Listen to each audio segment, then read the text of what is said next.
ನಮಸ್ಕಾರ ಎಲ್ಲರಿಗೂ. Welcome back my YouTube channel. ಯಾರೆಲ್ಲ ಫಸ್ಟ್ ಟೈಮ್ ನಮ್ಮ ಚಾನಲ್ನ ನೋಡ್ತೀರಾ ದಯವಿಟ್ಟು ಸಬ್ಸ್ಕ್ರೈಬ್ ಮಾಡಿಕೊಂಡು ನೋಡಿ ಅಂತ ಹೇಳ್ತಾ ಇವತ್ತಿನ ವಿಡಿಯೋ ಸ್ಟಾರ್ಟ್ ಮಾಡೋಣ. ಹಾಗಾದರೆ ಇವತ್ತಿನ ವಿಶೇಷ ವಿಡಿಯೋ ಏನು ಅಂತ ನೋಡೋಣ. ಮಹಾಶಿವರಾತ್ರಿಯ ದಿನ ಈ ತಪ್ಪುಗಳನ್ನು ಮಾಡಬೇಡಿ. ಶಿವನ ಕೋಪಕ್ಕೆ ಗುರಿಯಾಗುತ್ತೀರಾ, ಎಚ್ಚರಿಕೆ. ಪ್ರತಿ ವರ್ಷದಂತೆ ಈ ವರ್ಷವೂ ಕೂಡ ಶಿವರಾತ್ರಿಯು ಫೆಬ್ರವರಿ 15ರಂದು ಅಂದರೆ ಭಾನುವಾರದಂದು ಆಚರಿಸಲಾಗಿದೆ. ಕೋಟ್ಯಾಂತರ ಶಿವಭಕ್ತರು ಅಭಿಷೇಕ, ಉಪವಾಸ, ಜಾಗರಣೆ, ಜ್ಞಾನ ಮಾಡಿ ಶಿವನನ್ನು ಭಕ್ತಿಯಿಂದ ಪೂಜಿಸುತ್ತಾರೆ.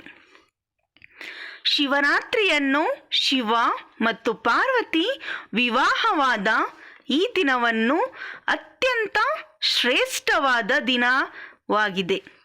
ಹಾಗೆ ಭಕ್ತರ ಕೋರಿಕೆ ಏನೇ ಇರಲಿ ಈ ದಿನ ಎಲ್ಲವೂ ಕೂಡ ಈಡೇರುತ್ತದೆ. ಶಿವನನ್ನು ಯಾವುದೇ ಆಡಂಬರದ ಪೂಜೆ ಬಯಸುವುದಿಲ್ಲ. ಶಿವನಿಗೆ ಪ್ರಿಯವಾದ ವಸ್ತುಗಳನ್ನು ಅರ್ಪಿಸಿದರೆ ಸಾಕು. ಹಾಗೆ ಶಿವರಾತ್ರಿಯ ದಿನ ನಾವು ಈ ತಪ್ಪುಗಳನ್ನು ಮಾಡಬಾರದು. ಹಾಗಾದರೆ ನಾವು ಈ ತಪ್ಪುಗಳನ್ನು ಮಾಡಿದರೆ ಕಷ್ಟಗಳನ್ನು ಅನುಭವಿಸುತ್ತೀವಿ. ಹಾಗಾದರೆ ಯಾವ ತಪ್ಪು ಮಾಡಬಾರದು ನೋಡೋಣ ಬನ್ನಿ. ನಾವೆಲ್ಲ ಶಿವ ದೇವಸ್ಥಾನಕ್ಕೆ ಹೋಗುತ್ತೇವೆ, ಪೂಜೆ ಸಲ್ಲಿಸುತ್ತೇವೆ. ಶಿವನಿಗೆ ಪೂಜೆ ಅಭಿಷೇಕ ಮಾಡಿ ನಂತರ ಅಲಂಕಾರ ಮಾಡುತ್ತೇವೆ. ಈ ಸಂದರ್ಭದಲ್ಲಿ ನಾವು ಅಪ್ಪಿತಪ್ಪಿಯೂ ಕೂಡ ಶಿವನಿಗೆ ಕುಂಕುಮ ಅರಿಶಿಣ ಹಚ್ಚಬಾರದು. ಶಿವನಿಗೆ ಗಂಧ ಹಾಗೆ ವಿಭೂತಿ ಚಂದನ ಹಚ್ಚಬೇಕು. ಶಿವನಿಗೆ ನಾವು ಮುಖ್ಯವಾಗಿ ಬಿಲ್ವಪತ್ರೆಯನ್ನು ಅರ್ಪಿಸಬೇಕು. ತುಳಸಿಯನ್ನು ಪೂಜೆಗೆ ಬಳಸಬಾರದು. ಪೂಜೆಯಲ್ಲಿ ತುಳಸಿಗೆ ಬಹಳ ಮುಖ್ಯ. ಆದರೆ ಅದನ್ನು ನಾವು ವಿಷ್ಣು ಪೂಜೆಗೆ ಬಳಸಬೇಕು. ಶಿವರಾತ್ರಿ ದಿನ ಶಿವನಿಗೆ ಶ್ರೇಷ್ಠವಾದ ಬಿಲ್ವಪತ್ರೆಯನ್ನು ಬಳಸಬೇಕು.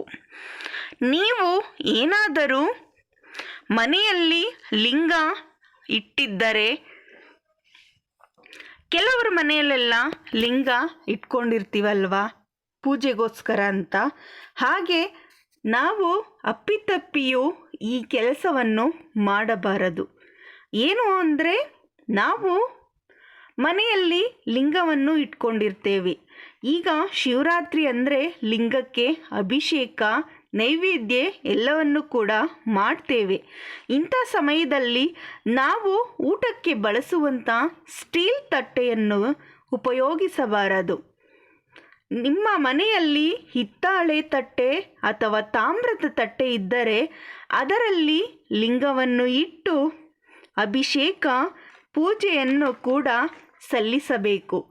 ನಿಮ್ಮ ಮನೆಯಲ್ಲಿ ಇಲ್ಲ ಅಂದರೂ ಕೂಡ ಅಂಗಡಿಗೆ ಹೋಗಿ ಹೊಸದನ್ನು ತಂದು ಪೂಜೆಯನ್ನು ಸಲ್ಲಿಸಬೇಕು. ಹಾಗೆ ನಾವು ದೇವಸ್ಥಾನದಲ್ಲಿ ನೋಡಬಹುದು, ಮೊದಲು ಪೂಜೆ ಯಾರಿಗೆ ಸಲ್ಲಿಸುತ್ತಾರೆ ಹೇಳಿ? ವಿಘ್ನ ನಿವಾರಕ ಗಣಪತಿಗೆ ಪೂಜೆ ಸಲ್ಲಿಸುತ್ತಾರೆ. ಯಾಕೆಂದರೆ ನಮ್ಮ ಏನೇ ತಪ್ಪಿದ್ದರೂ ವಿಘ್ನ ನಿವಾರಕ ಗಣೇಶ ಕ್ಷಮಿಸು ಎಂದು ಮೊದಲು ಗಣಪತಿಗೆ ಪೂಜೆ ಸಲ್ಲಿಸುತ್ತಾರೆ. ಹಾಗೆ ನಾವು ಎಲ್ಲೇ ನೋಡಿದರೂ ಶುಭ ಕಾರ್ಯಗಳಲ್ಲಿ ಮೊದಲು ವಿಘ್ನ ನಿವಾರಕ ಗಣಪತಿಗೆ ಪೂಜೆ ಸಲ್ಲಿಸುತ್ತೇವೆ. ಹಾಗೆ ಹೋಮ ಕೂಡ ಸಲ್ಲಿಸುತ್ತೇವೆ. ನಂತರ ಪೂಜೆ ಮಾಡುತ್ತೇವೆ. ಏಕೆಂದರೆ ಮೊದಲನೆಯ ಪೂಜೆ ಗಣೇಶನಿಗೆ ಸಲ್ಲಿಸಬೇಕು ಎಂಬ ಪದ್ಧತಿಯು ಹಿಂದಿನಿಂದಲೂ ಕೂಡ ನಡೆದು ಬಂದಿದೆ. ಇನ್ನು ಶಿವರಾತ್ರಿ ಈ ವರ್ಷ ಭಾನುವಾರ ಬಂದಿದೆ. ನಮಗೆ ಭಾನುವಾರ ಎಂದರೆ ದಿನದಲ್ಲಿ ಭಾನುವಾರ ದಿನ ಬಂದರೆ ನಾವೆಲ್ಲ ನಾರ್ಮಲ್ ದಿನದಲ್ಲಿ ಏನು ಮಾಡ್ತೀವಿ ಅಂದರೆ ರೆಸ್ಟ್ ಮಾಡ್ತೀವಿ, ಹಾಗೆ ಮಾಂಸಾಹಾರವನ್ನು ಕೂಡ ಮಾಡ್ತೀವಿ ಅಲ್ವಾ. ಆದರೆ ಈ ವರ್ಷ ಭಾನುವಾರನೇ ಶಿವರಾತ್ರಿ ಬಂದಿರುವುದರಿಂದ ನಾವು ಭಾನುವಾರ ಬೆಳಿಗ್ಗೆ ಬೇಗ ಎದ್ದು ಶಿವ ದೇವಸ್ಥಾನಕ್ಕೆ ಹೋಗಿ ಹಾಗೆ ಮನೆಯಲ್ಲೂ ಕೂಡ ಶಿವನ ಫೋಟೋಗೆ ಪೂಜೆ ಸಲ್ಲಿಸಿ ಮನೆಯಲ್ಲಿ ಯಾವುದೇ ಮಾಂಸಾಹಾರವನ್ನು ಕೂಡ ಮಾಡಬಾರದು.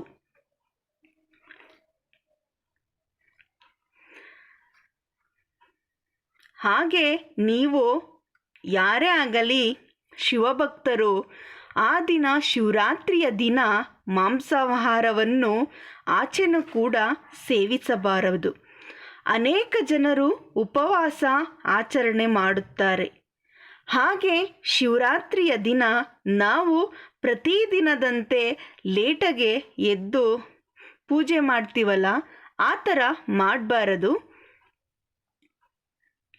ಬೆಳಿಗ್ಗೆ 4 ಗಂಟೆ ಇಲ್ಲ 5 ಗಂಟೆಗೆ ಎದ್ದು ನಾವು ಪೂಜೆಯನ್ನು ಸಲ್ಲಿಸಿ ಶಿವ ದೇವಸ್ಥಾನಕ್ಕೆ ಹೋಗಿ ನಮ್ಮ ಬೇಡಿಕೆ ಏನಿರುತ್ತೋ ಅದನ್ನು ಕೂಡ ಬೇಡಿಕೊಳ್ಳಬಹುದು.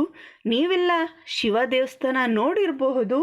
ಬೆಳಿಗ್ಗೆ ಸಮಯ 3ರಿಂದ 4 ಇಲ್ಲಾಂದರೆ 5 ಗಂಟೆಗೇ ಪೂಜೆ ಎಲ್ಲ ಸ್ಟಾರ್ಟ್ ಆಗಿರುತ್ತೆ.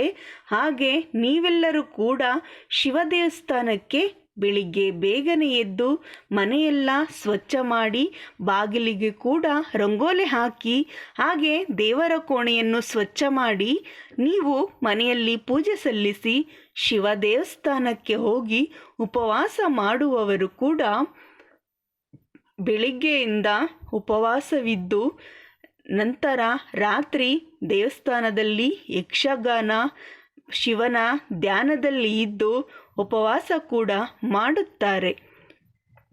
ಹಾಗೆ ನಿಮ್ಮ ಕೈಲಿ ಆಗಲ್ಲ ಅಂತ, ನಮ್ಮ ಕೈಲಿ ಆಗ್ತಾನೇ ಇಲ್ಲ ಅಂದವರು ಕೂಡ ಹಾಲು ಅಥವಾ ಹಣ್ಣನ್ನು ಸೇವಿಸಿ ನೀವು ಉಪವಾಸ ಜಾಗರಣೆ ಕೂಡ ಮಾಡಬಹುದು.